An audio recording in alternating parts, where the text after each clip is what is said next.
Welcome to the Explainer.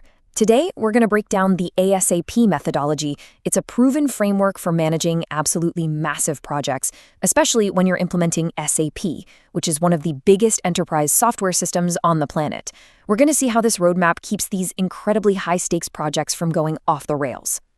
All right, let's just jump right in with the million-dollar question.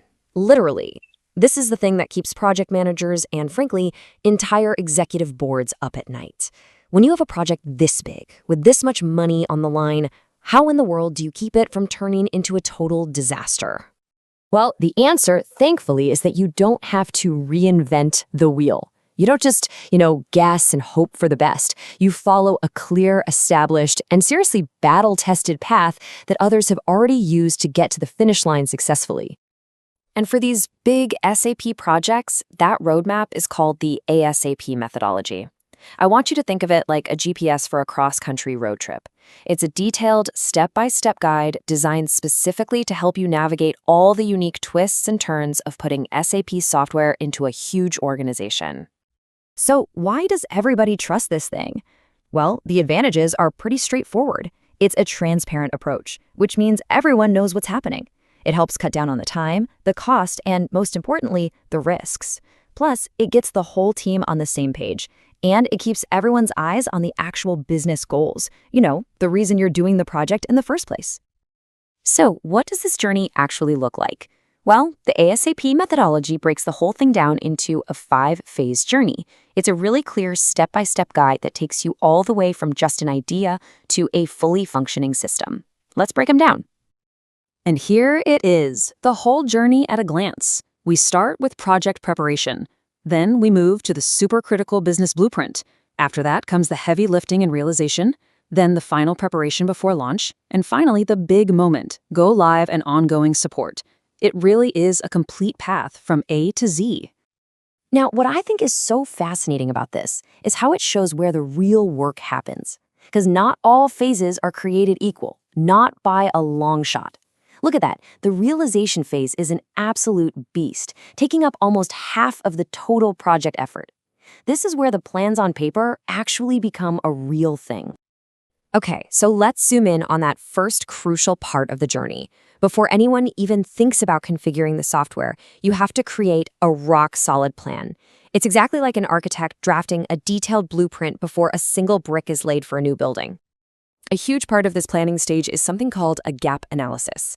This is basically a methodical process where you figure out the gap between how the business works now and how it needs to work in the future. It all boils down to that fundamental question: where are we today and where are we trying to go? And this slide just illustrates that perfectly. On one side, you've got the as-is. That's a deep dive into how the client does things right now. And on the other side, you've got the to-be, the careful design of the new, better processes that will get them to their goals. The entire project really is about building the bridge between these 2 points.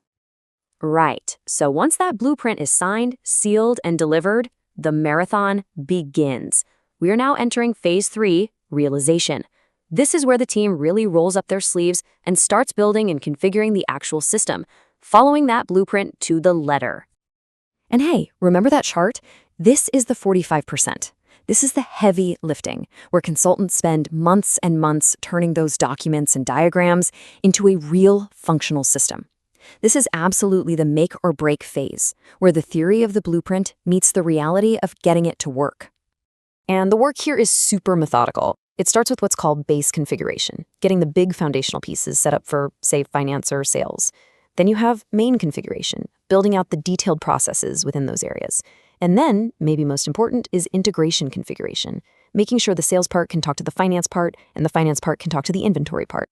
And all along the way, consultants are doing unit testing to make sure every single piece of the puzzle works on its own before they try to fit it all together. Now, to keep this whole complex process from becoming a mess, all the work flows through 3 completely separate environments. First up is development. That's the workshop where only the consultants play. Then, once it's ready, it moves to quality. That's the testing ground where key business users get to try it out. And only after everything is approved there does it go to production, the live system everyone in the company uses every day. It really is like having a test kitchen, then a dress rehearsal, and only then is it opening night at the restaurant. Okay, so the system is built, it's configured. Now we're entering the final checks before the grand opening. This is the launch sequence, where absolutely everything gets validated before we hand the keys over to the business. And this is so important. You can't just build this massive thing and flip a switch. It has to be put through its paces with some really tough, multi-layered testing. The whole point is to find and squash all the bugs before they can mess up real business operations. The first layer here is system testing. You can think of this as the first full dress rehearsal for the entire show. We're not just checking individual parts anymore, we're testing the whole integrated system from end to end, making sure all the different pieces we built can now work together like a well-oiled machine. Next up, and you could argue this is the most important test of all, is user acceptance testing, or UAT for short. This is where the actual employees, the people who are going to use this system every single day, get their hands on it. They run their real-world scenarios, and they are the ones who give the final green light, saying, yep, this works for us. And while all this is going on, regression testing is like a constant safety check. See, every single time a bug gets fixed or a little change is made, this testing kicks in to make sure that the fix didn't accidentally break something else that was already working just fine. It basically prevents you from playing a frustrating game of whack-a-mole with bugs. Okay, so once all the testing is done, everything's been signed off on, the project hits the cutover. This is a super high-stakes, incredibly carefully planned moment. It's when all of the company's most important data, customer records, financial data, everything, is moved from the old system over into the brand new one. But the job isn't done just because the system is live.